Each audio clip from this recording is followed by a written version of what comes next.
This section will inform you about air brakes. If you want to drive a truck or bus with air brakes or pull a trailer with air brakes, you need to study this section.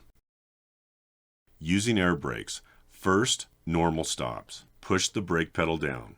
Control the pressure so the vehicle comes to a smooth, safe stop. If you have a manual transmission, do not push the clutch in until the engine RPM is down close to idle. When stopped, select a starting gear. Braking with ABS. When you drive a vehicle with ABS, you should brake as you always have. In other words, use only the braking force necessary to stop safely and in control. Brake the same way regardless of whether you have ABS on the bus, tractor, the trailer, or both. As you slow down, monitor your tractor and trailer and back off the brakes in order to control.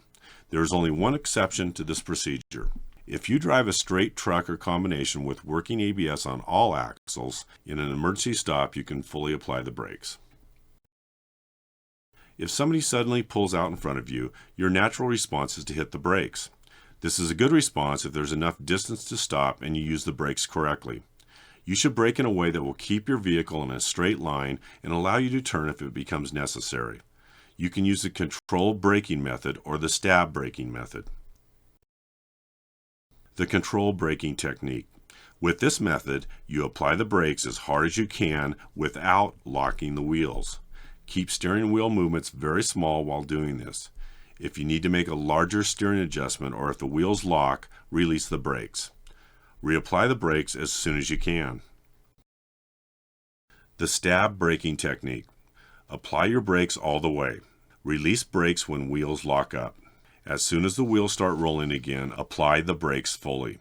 It can take up to 1 second for the wheels to start rolling after you release the brakes. If you reapply the brakes before the wheels start rolling, the vehicle won't straighten out. Don't jam on the brakes. Emergency braking does not mean pushing down on the brake pedal as hard as you can. That will only keep the wheels locked up and cause a skid. If the wheels are skidding, you cannot control the vehicle. With air brakes, there is an added delay, the time required for the brakes to work after the brake pedal is pushed. With hydraulic brakes, the brakes work instantly.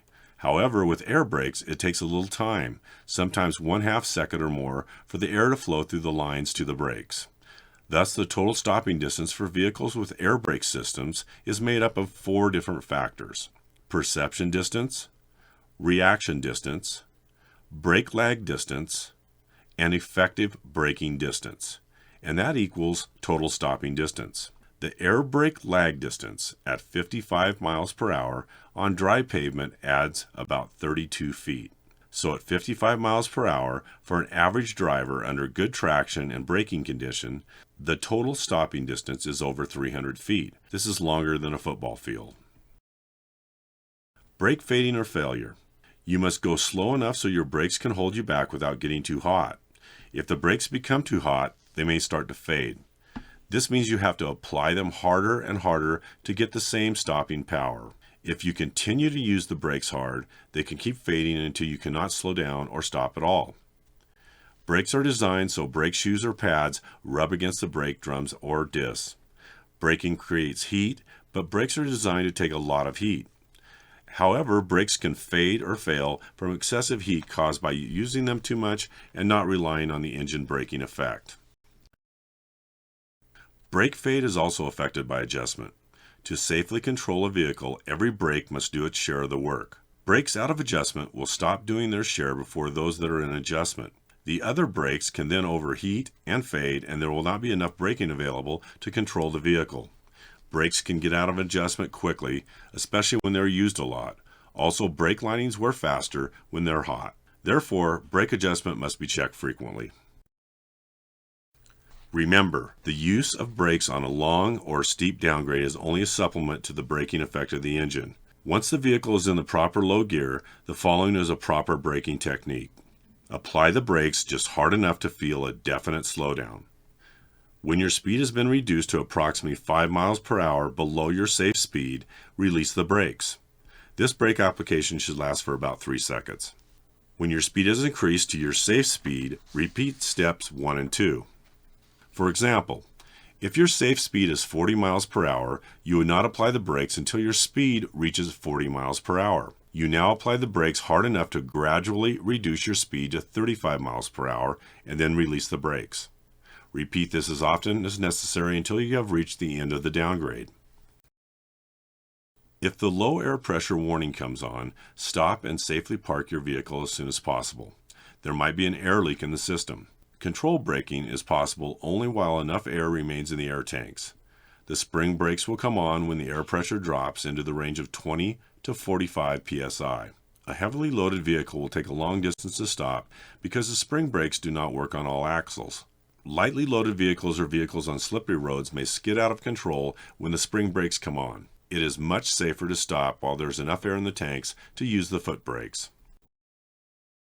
Anytime you park, use the parking brake. Pull the parking brake control knob out to apply the parking brakes. Push it in to release them. The control will be a yellow diamond-shaped knob labeled parking brakes. On older vehicles, it may be a round blue knob or some other shape, including a lever that swings from side to side or up and down.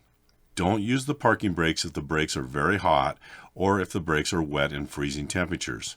If they are used while they are hot, they can be damaged by the heat. If they are used in freezing temperatures when the brakes are wet, they can freeze so the vehicle cannot move.